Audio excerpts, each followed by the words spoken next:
Hello, everybody. Welcome to another exciting, fun-filled, expeditious, whatever-filled radio episode of Radio-Rama, where I show you, as the name implies, how to work on radios, television, stereos, record players, essentially anything that runs on glowing vacuum tubes. And today we have a 1949 Stuart Warner model B6-1T1. It's a 6-tube set. And I feel like I've seen this before. To me, this looks exactly like another model that was at least sold under the Woolaroc brand, which was, I'm trying to remember, it was a subsidiary of a petroleum company. Now, I'm not sure if they made their radios. Maybe I take that back. I remember that model did not have this huge dial here. I wonder if that's glass. Sure feels like it. There's no scratches on it either. That's a good sign that it's glass. The finish is pretty worn on it. I'm probably going to do a repaint, even though I'm probably going to do a warm creamish yellow color to kind of, it won't be the same, it'll be more intense. Let's go ahead and see what the potential working, non-working, just got it stuck in my tools. All right, let's see what condition it might be in. You're not supposed to do what I'm doing, which is turn it on immediately. Looks like we've got one mismatching knob. That's no problem. I can probably find three that are similar or the same.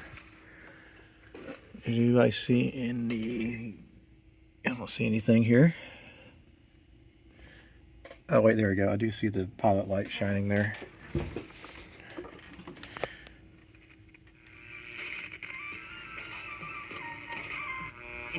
Lord, teach me to pray. Silver. Works well, but I'm not going to leave it plugged in because I don't know what the condition of the electronics are. If it's all original, then it's basically functioning on borrowed time. So we need to investigate. My guess is that at some point the electrolytics have been replaced and it's still full of the original paper capacitors, which is no bueno. We need to make sure and replace all of those. Okay, the answer is that what has happened, which I thought would have happened, which is the electrolytics have been replaced, but the paper caps are all original. There is a topside mounted can here. I know this is not filming well, but this is a 1960s era Sprague.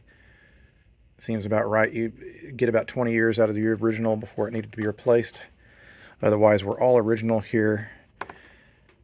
We have the 2 chassis ground cap, which I can just tell by that physical size is enormous and would not ever pass safety standards by today.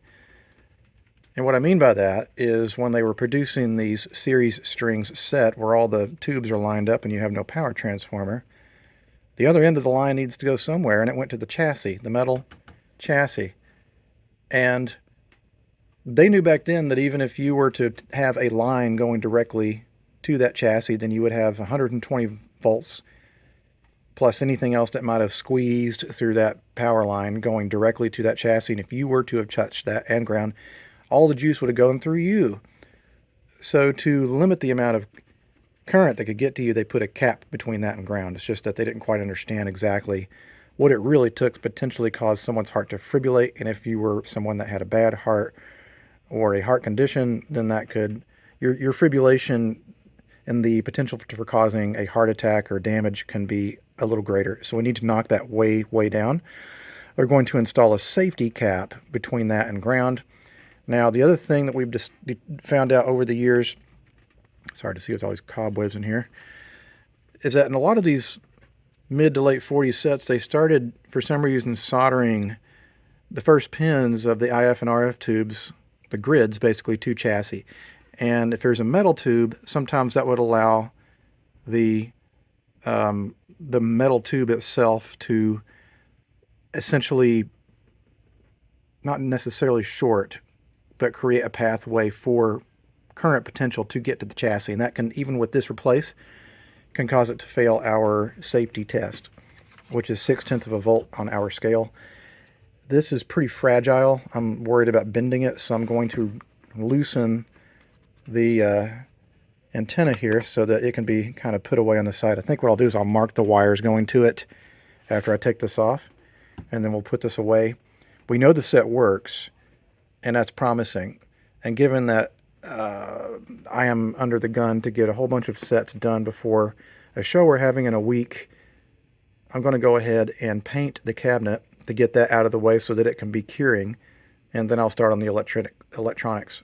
All right, now with the chassis kind of figured out, I'm going to take this glass out. We're going to take this over to the sink, clean the snot out of it. Luckily, it looks like there's no labels on it whatsoever. The labels are all on the back, so we're not going to have to worry about obscuring those, which I kind of like. So we'll just need to gingerly remove these screws. And again, I think this is glass. I need to be real careful not to smash it. If we smash this thing, that's totally glass. You need to put. I'm going to put this somewhere far, far away from my workbench and my Butterfinger type hands, because if I break it, then this radio's trash. Because good luck finding someone that'll make that replacement. I'm not sure how much that filmed, but anyway, I was starting the spray paint process. This is a complicated piece to spray, so I'm not going to film it, but I've laid on just one coat. It takes many coats to get it to look right. Okay, so this is what it looks like after numerous coats of paint. I think it looks pretty good. And now the next step is to start working on the chassis, and I decided to save some time and cheat a little bit. I'm going to replace all the metal envelope tubes with the glass envelope tubes. That will eliminate the need for me to replace or disconnect the grids, basically, pin number 1 from the chassis, because now they'll be disconnected because the glass is obviously insulated versus the metal, which is not. So I'm not sure why that is. It must be the design of the tube. So we'll install those, and then we will start the recapping process. Before I get too far carried away, I am going to clean all of the loose, you see this kind of tingy yellowish looking stuff? That's cadmium salt. And depending on which government material handling site or legislature you read, literature or whatever, it is potentially carcinogenic, so I'd rather remove it before I start working on it. So I just get some wet rags, remove it, then I go wash my hands. Alright, so really it wasn't that bad. There was just a very, very small amount of light corrosion on the case. I've cleaned where the tubes were. Now we've got all glass tubes installed. So now it's time to start the restoration process, and that involves replacing the electrolytics, which are under here. Hello. Oh, hi. Got it right here? Yeah. All right, thank you. Have a good day. You too. Thank you. That was the Amazon delivery man.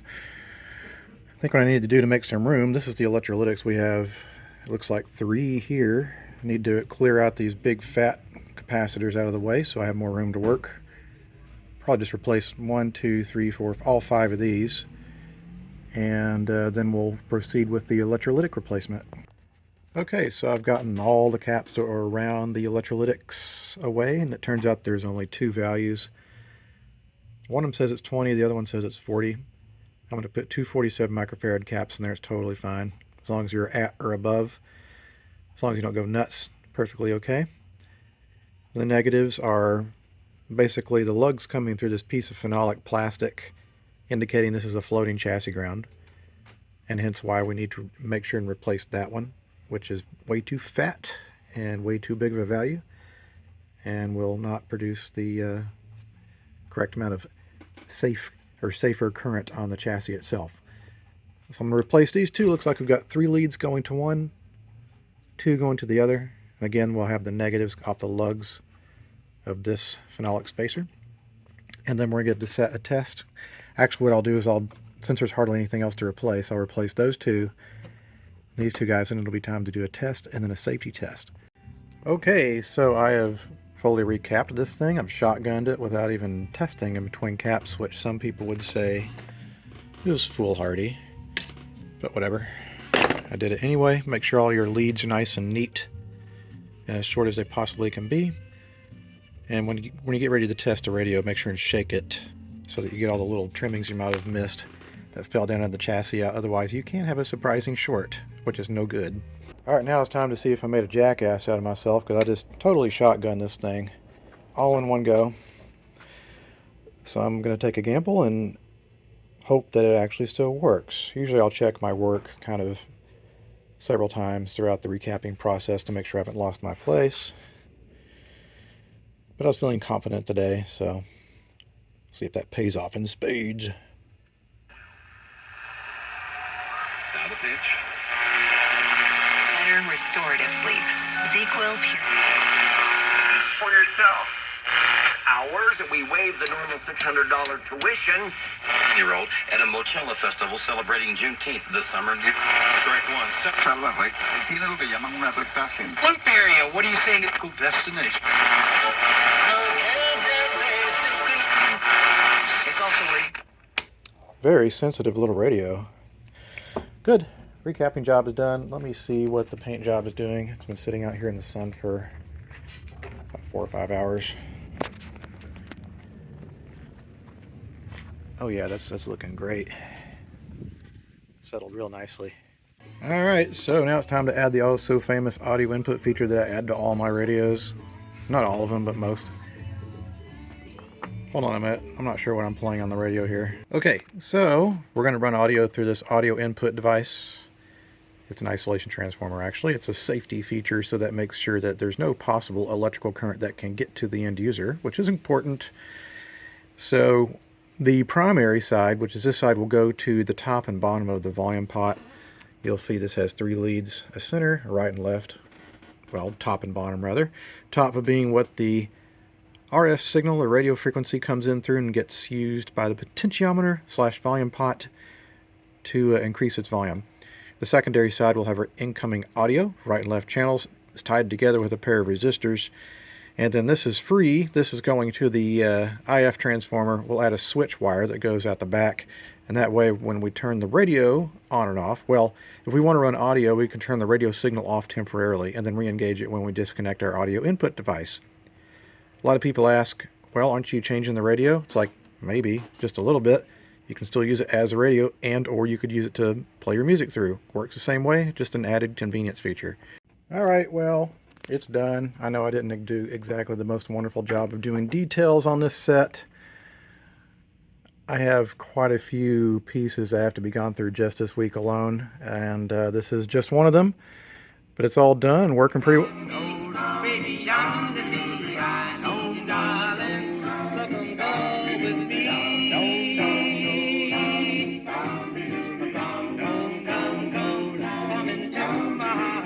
Sure, it looks pretty cool at night. Anyway, this one and these two were done all in about 3 days. And we'll have 85 sets ready to go by the end of this week. So it's been kind of, I just about tripped over that, by the way. But this one, I'm going to let it run for a little while. Probably towards the end of the week, I will polish all of these just to make sure that the gloss is perfect. None of the finishes on these are exactly perfect. It's spray paint. It's hard to get it perfect without a booth or anything, but I'm pretty happy with how this turned out.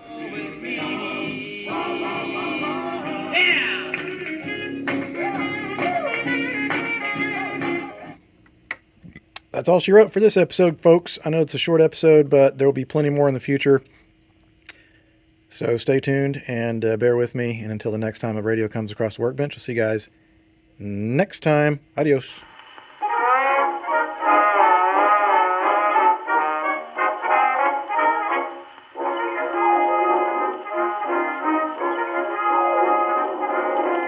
Walking the dog sounds so pretty when it's played by ASN.